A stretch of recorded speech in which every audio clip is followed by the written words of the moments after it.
ចូលឆ្នាំនេះចាំរាប់ខែនឹកបងនឹកភងនឹកស្រុកនឹកម៉ែ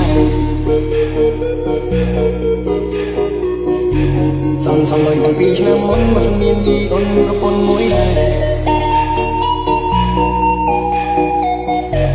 មានអូនហើយបងកូនស្រុកមកសិនអូនចិត្តទុនសម័យលួចសំបានមុន50%មេប្រាំថាមិនតចានូលៃ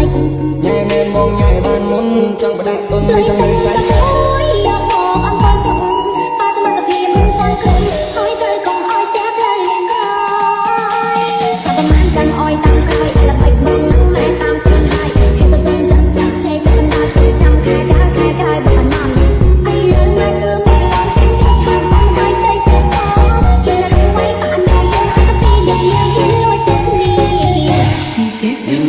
បងកូនកូនមកសិនអូនចិត្តទុនសម័យលួច50%មេប្រាំ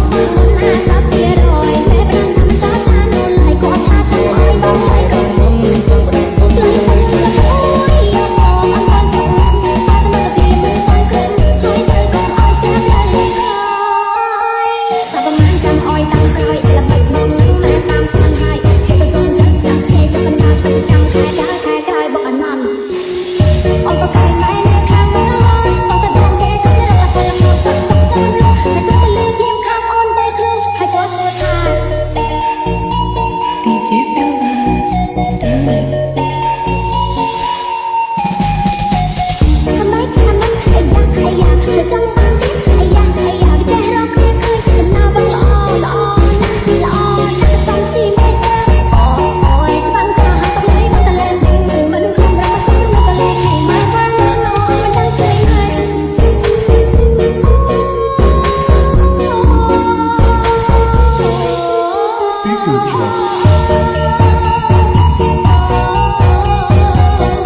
បងនឹកភងនឹកស្រុកនឹកម៉ែ